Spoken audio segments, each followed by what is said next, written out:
will come. Earthquakes break the walls.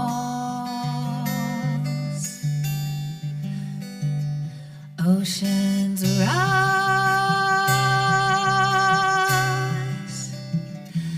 Empires fall.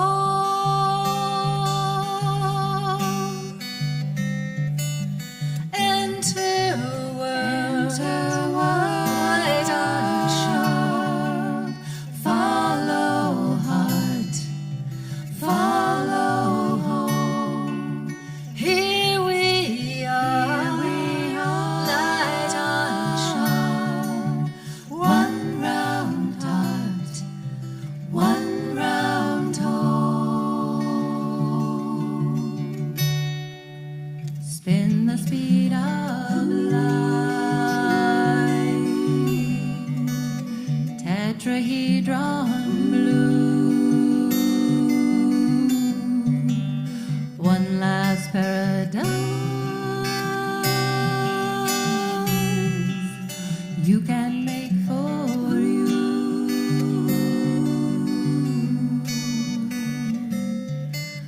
Enter world, light unshone. Follow heart, follow home. Here we are, light unshone. One round heart, one round home.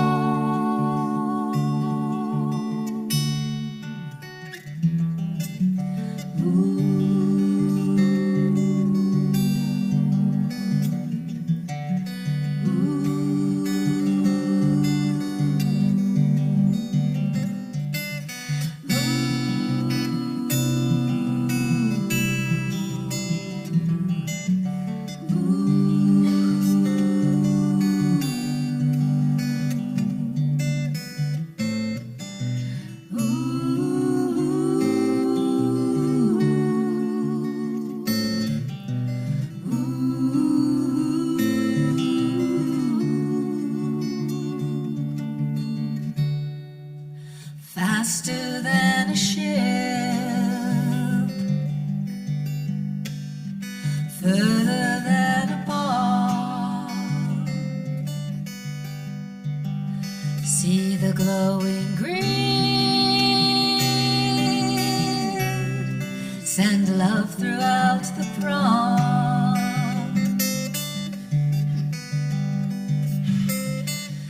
Enter world, light unshone. Follow heart, follow home. Here we are, light unshone. One round heart, one round home. One round heart, one round home.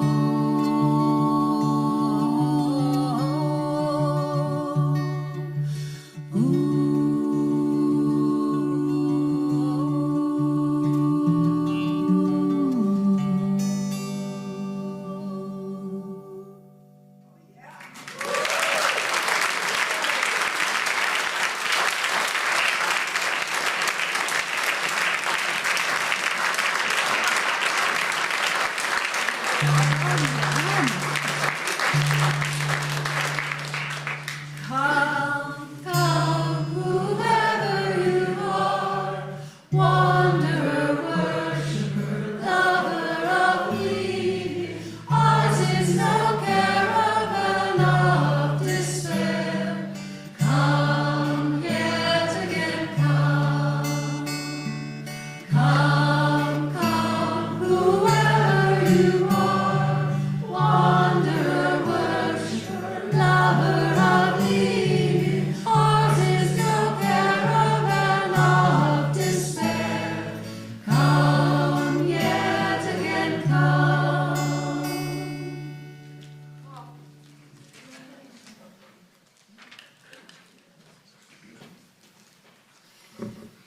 Good morning. Welcome to First Unitarian Church on this Sunday. It's so great to see all of you. Welcome to those who are joining us on Zoom. We're really glad that you're with us today, and welcome especially to our guests and visitors. It's our joy to see you, and we hope that you'll stay after worship, get to know us a little bit, and let us introduce our church to you. I have a few announcements as we get started. First, our board continues its search for our new strategic vision. And so they continue the monthly discussions with new questions. It's new questions each month, so we'd love for you to attend some of the discussions. There's one right after this service. 12:30, that can't be right. That is right. Yes, that's right. Sorry. I just know where I'm supposed to be at 11. Right, I'm right here at 11 o'clock. 12:30 in the Haven. Please join the board. And if you can't be there, there's a Zoom session on Wednesday night. So you can find that link in the Torch email. Next Sunday, we would love to have you here for the kickoff of our annual pledge drive as our church recommits to its mission of serving the world and serving Salt Lake City. We would love for you to be here for that, so please make it a priority.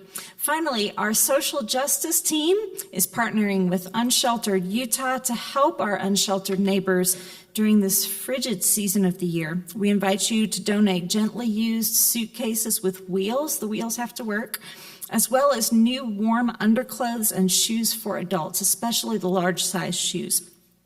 And we encourage folks to sign up to help host Code Blue movie nights at St. Mark's Church downtown. This is all in addition to our burrito making and Tai Chi efforts that happen all the time. So please stop by the social justice table in Elliott Hall after service to get more details on those projects. And now, with our announcements behind us, we can begin our worship service today with some of my very favorite words from one of my very favorite ministers from history, the Reverend Dr. Howard Thurman. Don't ask yourself what the world needs. Ask yourself, what makes you come alive? And go do that, because what the world needs is people who have come alive.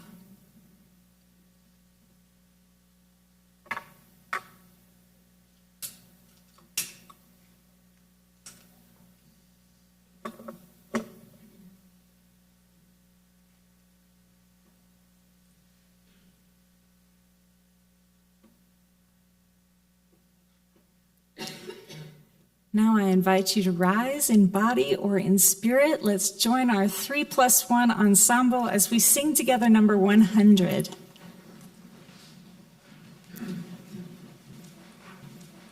We're going to do a version of this that's probably never been done in any church, least of all ours. Outside of Tennessee. Outside of Tennessee, right. So we're going to do the first 3 verses, then we're going to circle back and do the first one again. So we don't do the verses that are a bummer. No bummer verses today. Okay.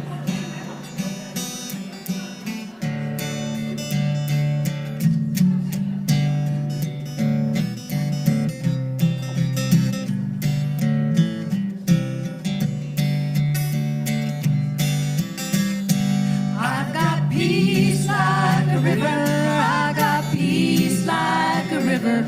I got peace like a river in my soul. I got peace like a river. I got peace like a river. I got peace like a river in my soul. I got joy like a fountain. I got joy like a fountain. I got joy like a fountain in my soul. I got joy like a fountain. I got joy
My friends, I am happy to welcome up today's lay minister, Brandon Checketts, who will speak about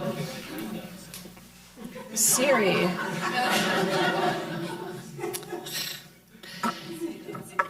They're preparing. What? Don't change the topic. I'm not changing the topic. Siri can't change the topic.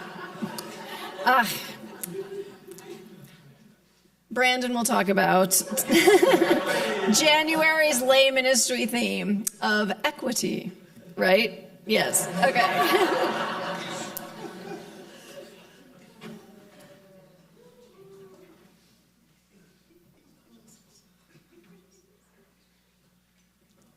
Good morning.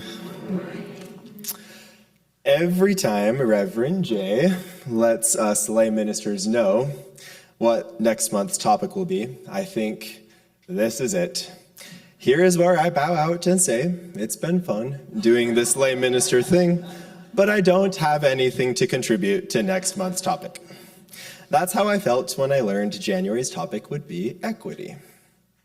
Sometimes I feel small next to you all.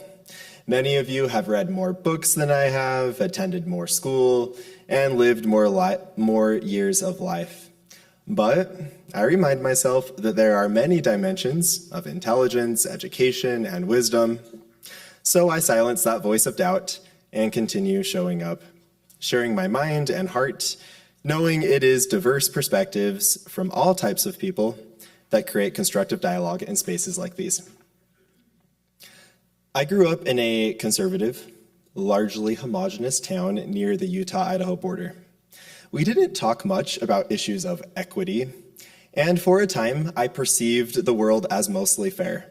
I believed good things happened to good people, bad things happened to bad people, and taxes were borderline theft, robbing hardworking families like mine to redistribute money to people in big cities who, I assumed, didn't want to work hard like we did.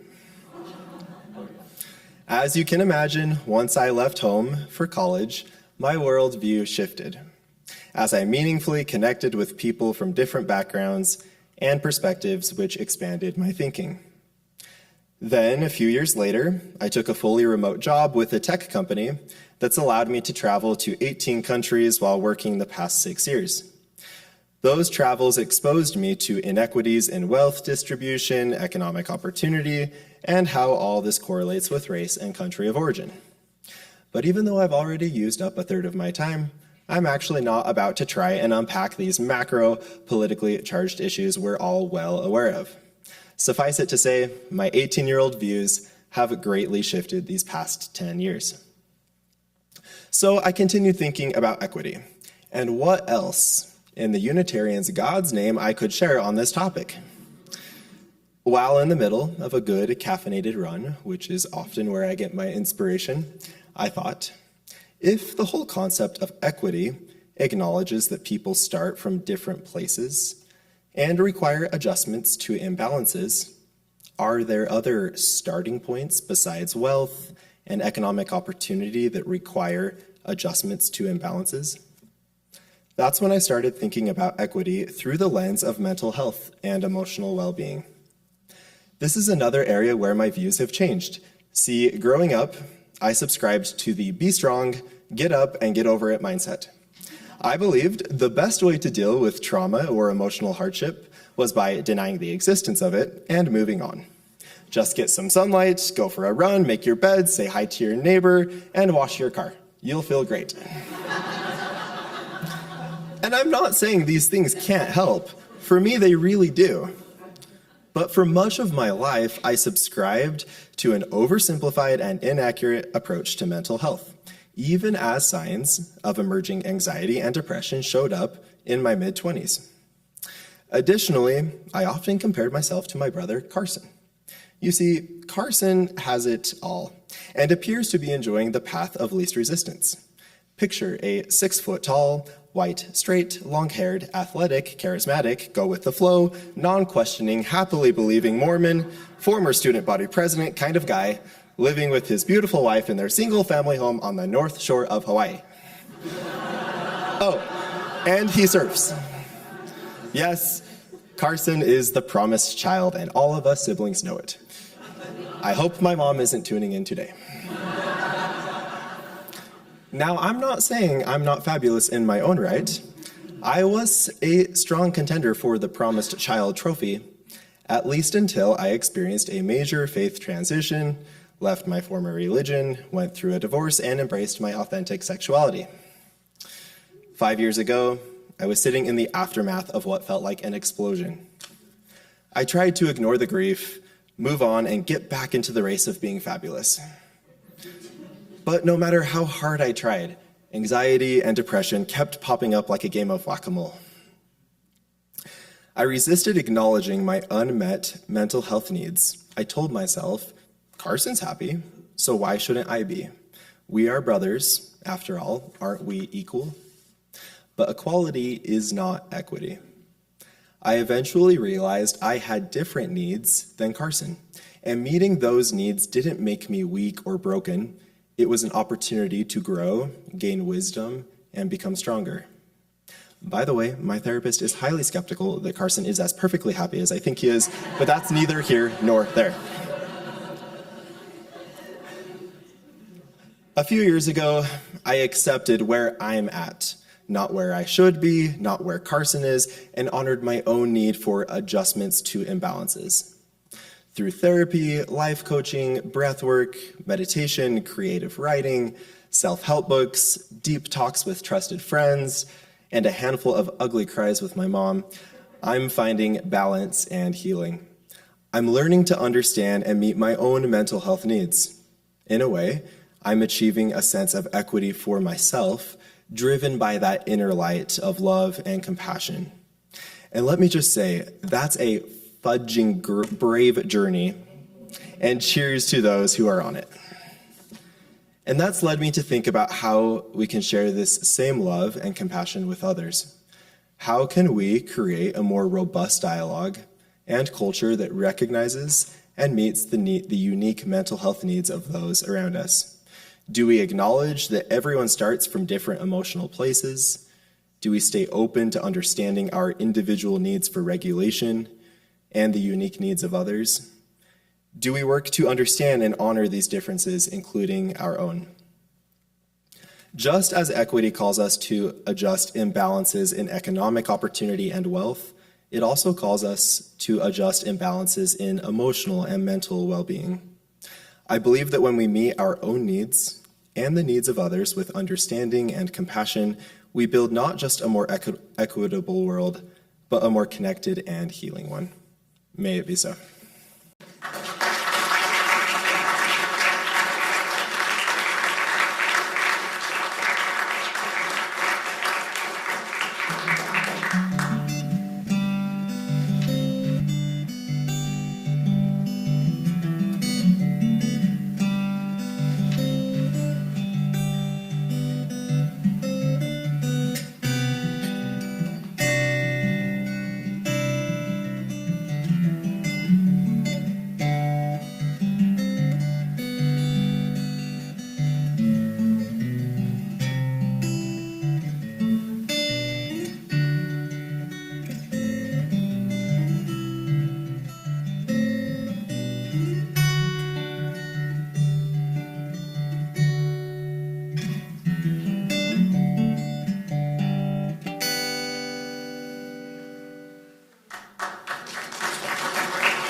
The weekend, when we remember the life of the Reverend Dr. Martin Luther King Jr.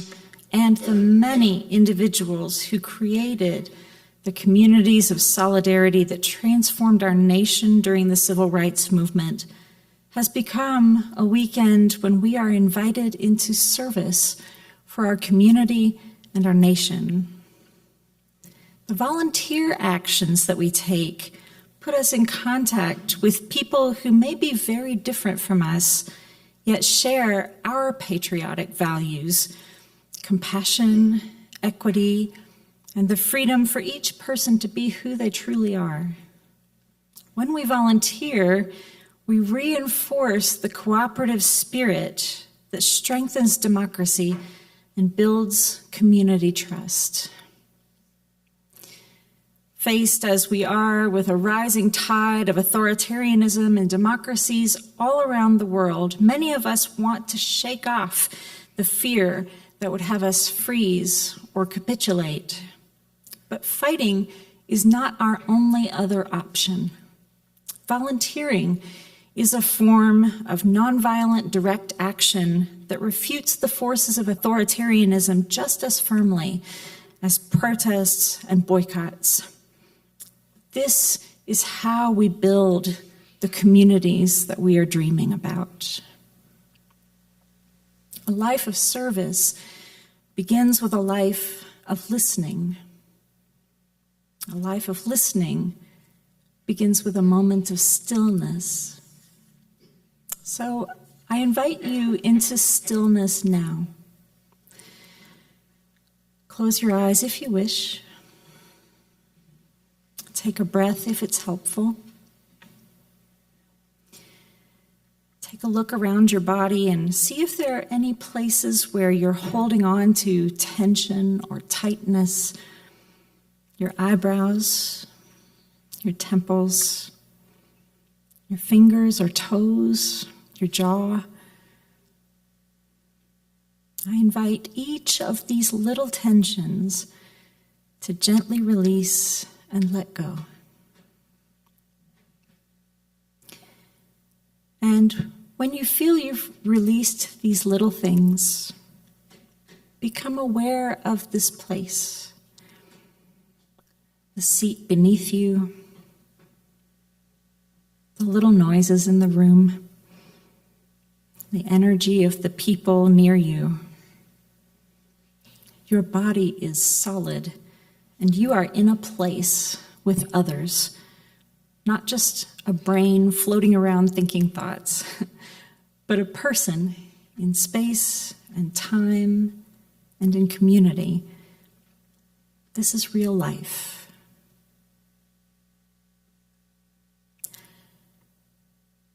I invite you to spend a moment listening to your own answer to the question, what makes you come alive?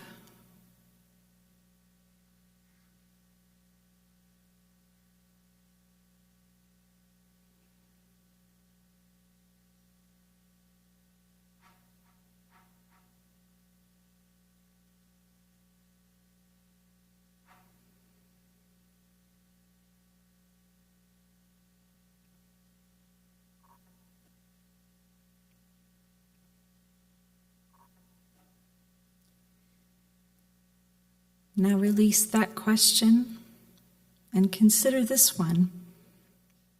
Whose stories do I need to hear?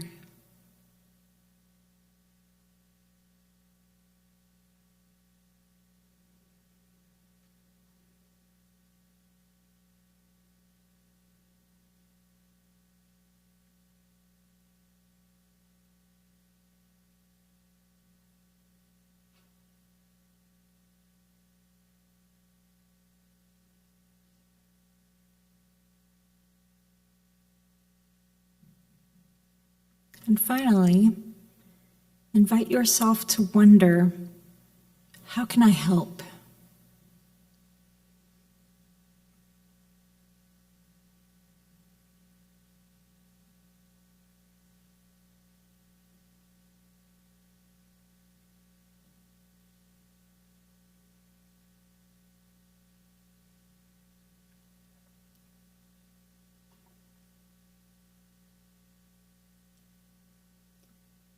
As you open your eyes or relax back into perception, I remind you that the very thing that makes you come alive is the thing that someone else needs.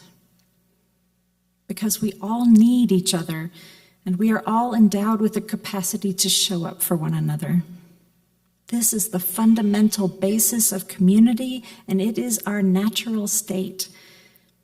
As you go through this week, and in particular, as you show up in service for others, may you feel empowered, and may you be open to listening to others and to your own inner voice to guide you to take the next right step in love. Amen.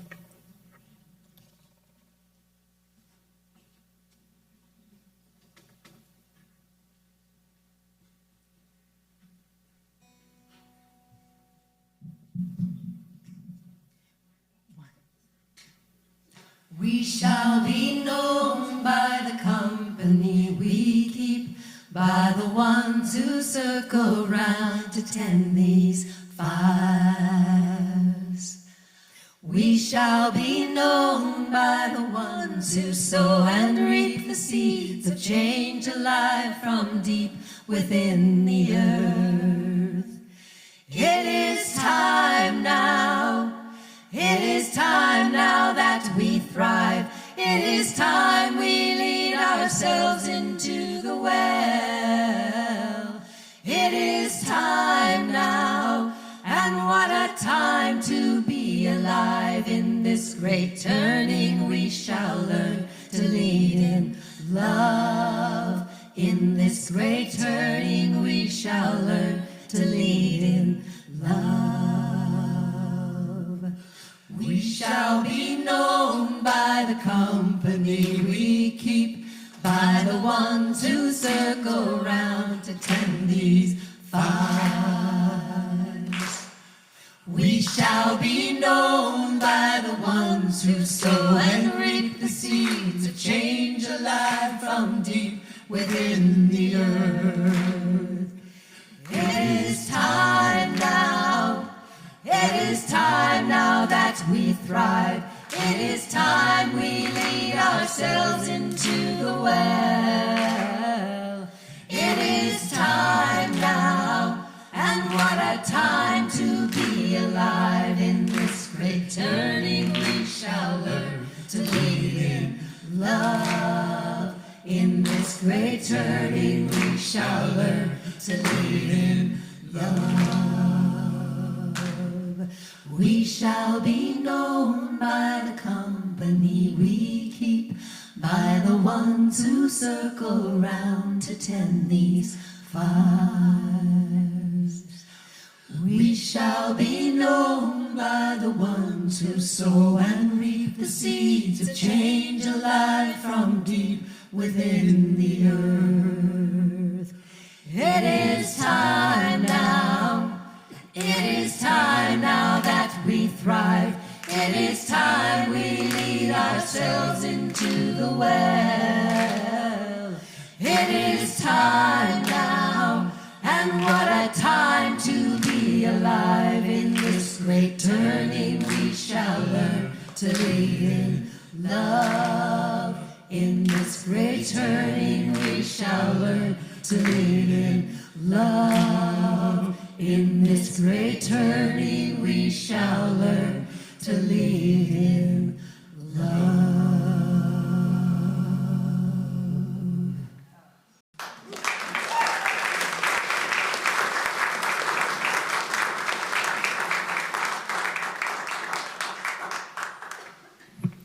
Oh, we give thanks, for this precious day, for all gathered here, and those far away, for this time we share, with love and care. Oh, we give thanks, for this precious day. As I have mentioned before, one of the blessings of being a Unitarian Universalist is we don't have any governing body that tells us how we're supposed to live out our faith, our values. We really get to be in our communities and respond to the community's needs. And we get to take the lead of people in our congregation and connected to our congregation. And one of the reasons for that is because we are entirely supported by our congregation and our friends and our visitors. And each Unitarian Universalist church is its own little nonprofit, and that gives us remarkable freedom and remarkable responsibility. So as the plate goes around, I invite you to give as generously as you are able, and please also take this time to greet one another as well. The offering for the work of the church will now be gratefully received. From all that dwell below the sky, let hymns of faith and hope arise. May peace, goodwill on earth be sung through every land, by every tongue.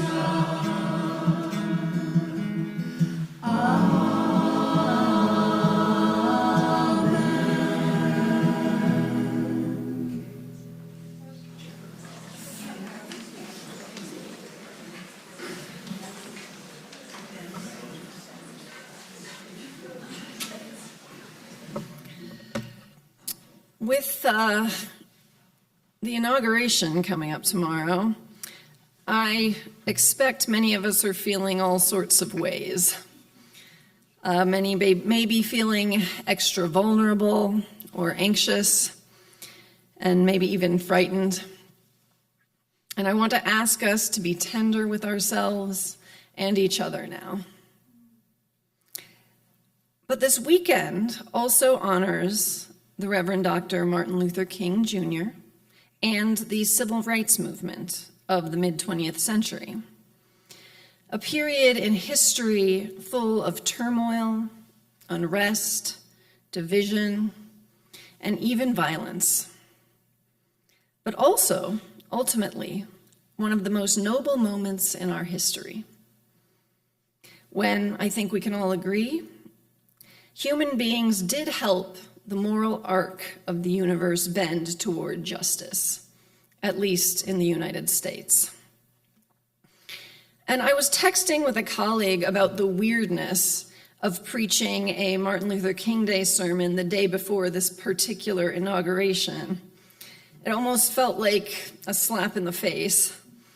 And he said, well, toward the end of his life, Dr. King warned us that America was going to hell if the country did not do something about economic inequality, poverty wages, and the price of housing. Now, do I think that we are about to enter the hell that King predicted? Well, I'm a universalist. So if hell is where we are headed, I at least don't believe it is a permanent state. The fact that you didn't laugh at that tells me that y'all need to study up on your UU history. I don't know where Derek is, but I have to have words with him. So even in the lowest points in history, we've had the possibility of doing good, of working to right wrongs, of slowly, steadily climbing out of, let's say, purgatory, to use something from my background. So America may be in its hungry ghost era, but it is in these moments when we have the opportunity to do some of the most good. No matter what happens, there will be lots of good to do over the next several years. 2 weeks ago, I talked about Environmental Ministry's letter writing campaign to secure protections for Great Salt Lake. That campaign will focus on building relationships with local politicians, even those who may not be aligned with us on many issues, in order to find common ground and work toward common interests. And I do hope that you will come to Teams Night on January 28th to help us write these letters. Environmental Ministry has templates, advice, and support for how to reach out respectfully to politicians and urge them to continue to support Great Salt Lake. And I believe that this will truly be an important strategy going forward. But it can't be our only strategy. Why? Because many of us have many deeply held beliefs that will simply not be addressed by the incoming federal government, or state government for that matter, regardless of the common ground that we can find. As I've said before, we don't know everything about the incoming administration or how it will look in practice, but we can be certain that many of our values will not be central to its policymaking or execution. That means that while lobbying and letter writing will continue to be important, they will not be enough on their own. And this may require us to move outside of our comfort zones. As I've talked about before, liberal Americans tend to have the idea that social services and programs should be provided by the government. In fact, this is one of the defining characteristics of modern American liberalism. And one of the reasons for this is that in many ways, modern American liberalism grew out of what was called public Protestantism, or the social gospel in the early 20th century. So at the beginning of the 20th century, the US was still vast majority Protestant country, even though at that time church attendance was lagging. It would shoot up in the 20th century and then start falling again. But as the century progressed, two dominant ideologies emerged: private Protestantism and public Protestantism. Private Protestantism saw personal salvation as the most important part of Christianity, whereas public Protestantism, on the other hand, saw Christianity as rooted primarily in Jesus's most socialist messages: feed the poor, welcome the stranger, visit the prisoner, etc. This mindset put forth that the way to best live the Christian faith was to try to make the world as close to this ideal as possible. And adherents of public Protestantism decided that the best way to do this was to craft our governments in ways that would provide social service, greater equality, etc. This was the social gospel, the precursor in many ways to what we now call social justice. The social gospel idea that our government should manifest Jesus's social teachings was foundational to modern liberalism. And by and large, it's the model that we still operate under, even if we wouldn't directly credit Jesus or the Bible today. But we still tend to believe strongly that our government should provide social services that feed the poor, welcome the stranger, etc.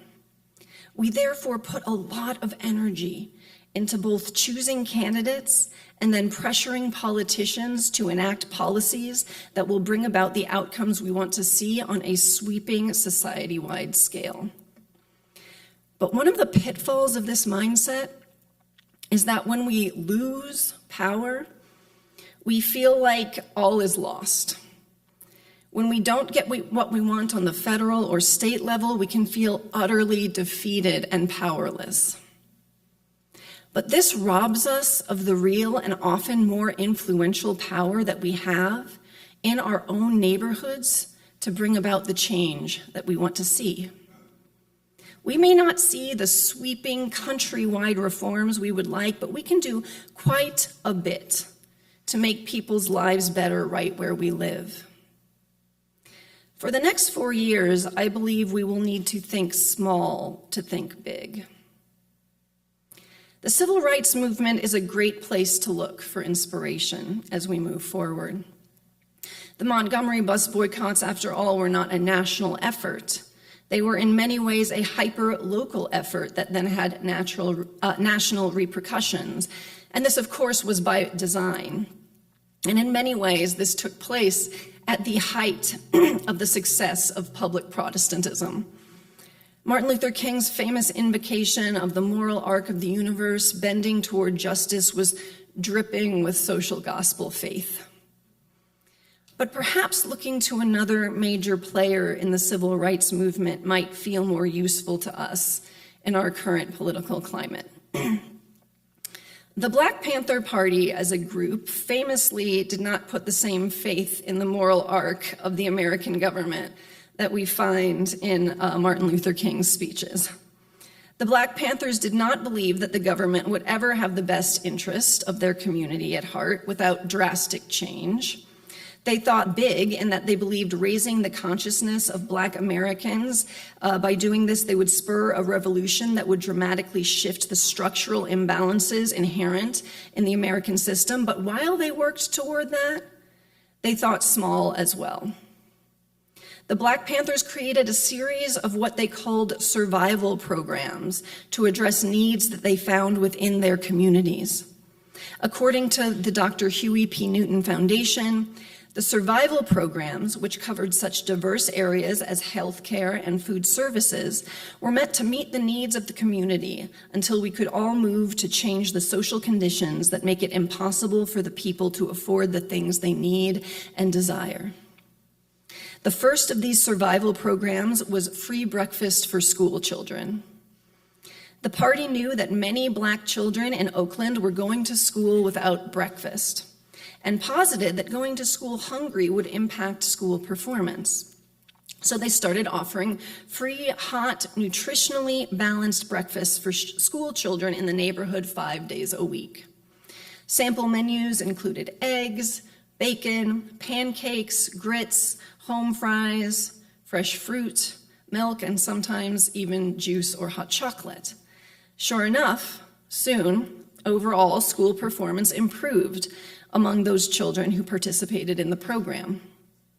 The Black Panthers wrote out a how-to guide for other Black communities so that the program could be replicated, and within a couple years, there were hundreds of free breakfast programs throughout the country. As Dr. Huey P. Newton put it, all these programs satisfy the deep needs of the community, but they are not solutions to our problems. We say that the survival program of the Black Panther Party is like the survival kit of a sailor stranded on a raft.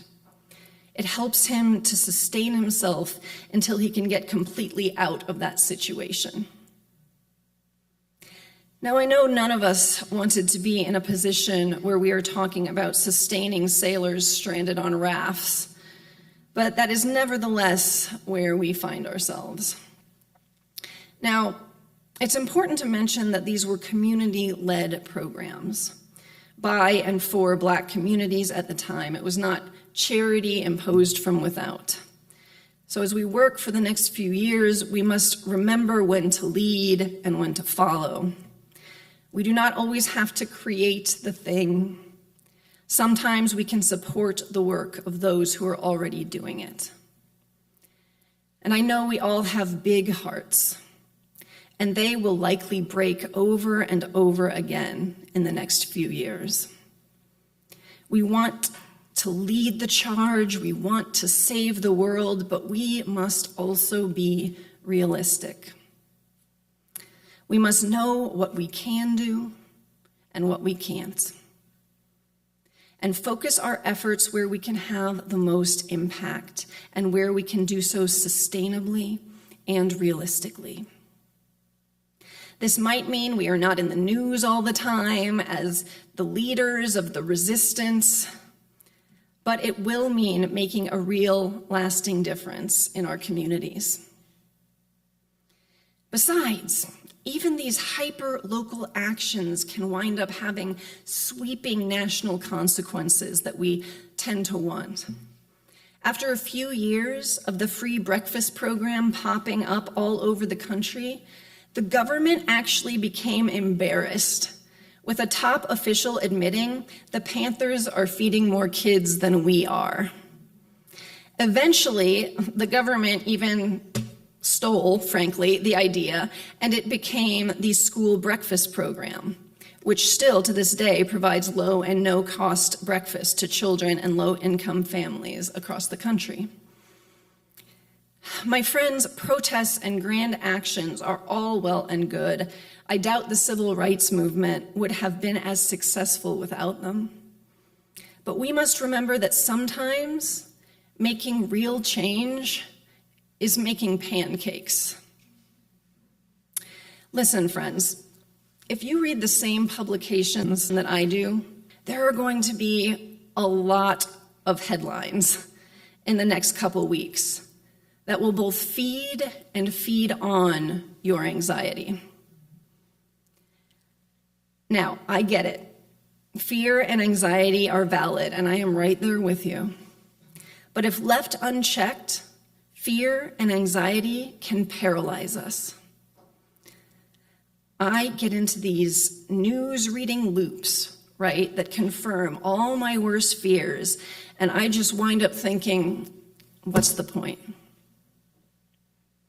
My friends, the point is, ever so slowly, to climb our way out of hell.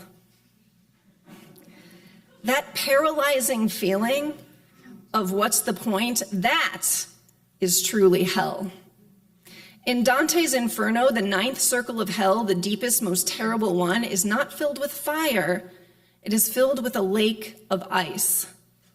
A lake of ice where those who have done the worst deeds remain frozen, unable to act. I encourage us, when those feelings of fear and anxiety come up, to do something for our local community, with our local community. Anything. You could come make burritos for our unhoused neighbors, or join them in Tai Chi. You could volunteer with Unsheltered Utah for a Code Blue movie night, or bring in a suitcase or some shoes. You could brainstorm with one another if you are part of a community that has an unmet need that we could help to address. How can we make pancakes? I want us to ask this again and again in the months to come, and to be open to the answers. If we pay attention in our communities and are honest with ourselves about our capabilities, the answers will come. May we rise to meet them when they do. Amen. My friends, please rise in body or spirit for our closing hymn. Oh, yeah, yeah.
May all beings be well. May all beings be content. May our actions be bonded to our deepest values. May we treat others as we would be treated.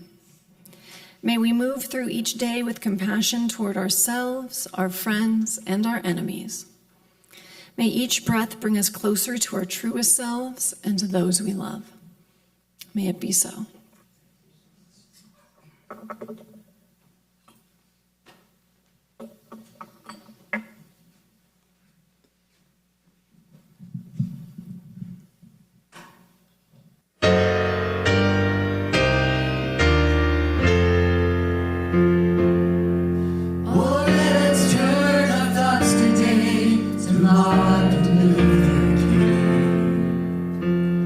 Recognize that there are ties between us.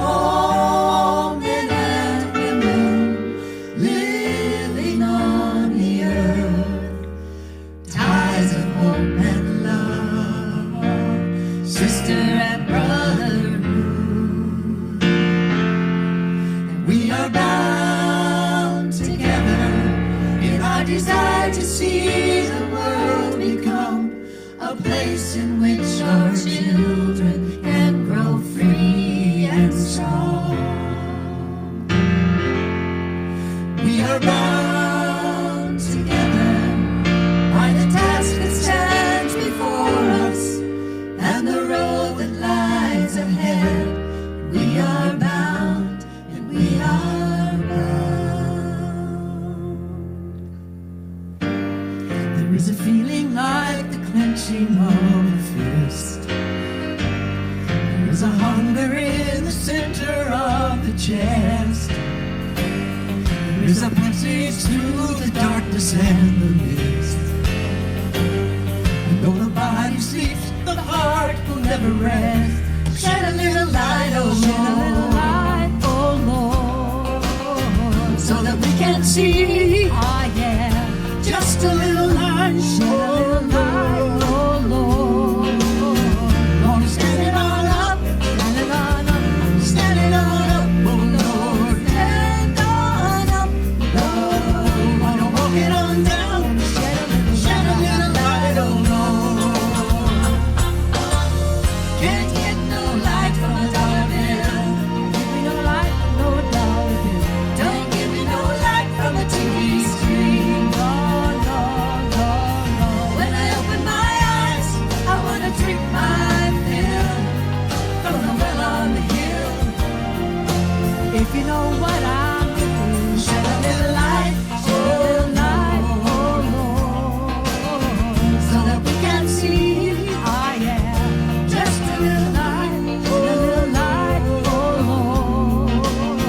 Wanna stand it on up, stand it on up, stand it on up, Lord. Stand on up, Lord. Wanna walk it on down, wanna shed a little light, oh Lord. Shed a little light, oh.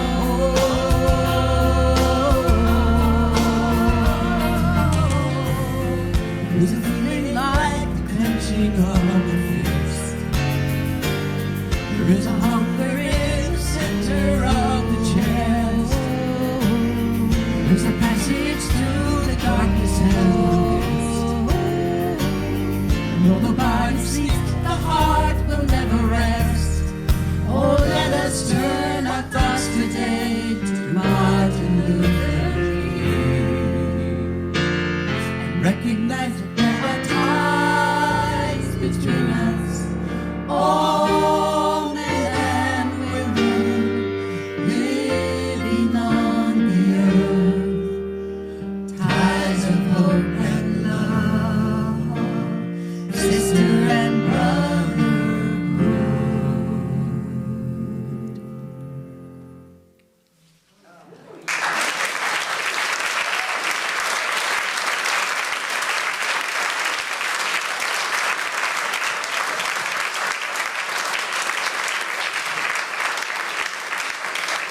Thank you, 3+1, for providing such beautiful worship music today. Thank you, thank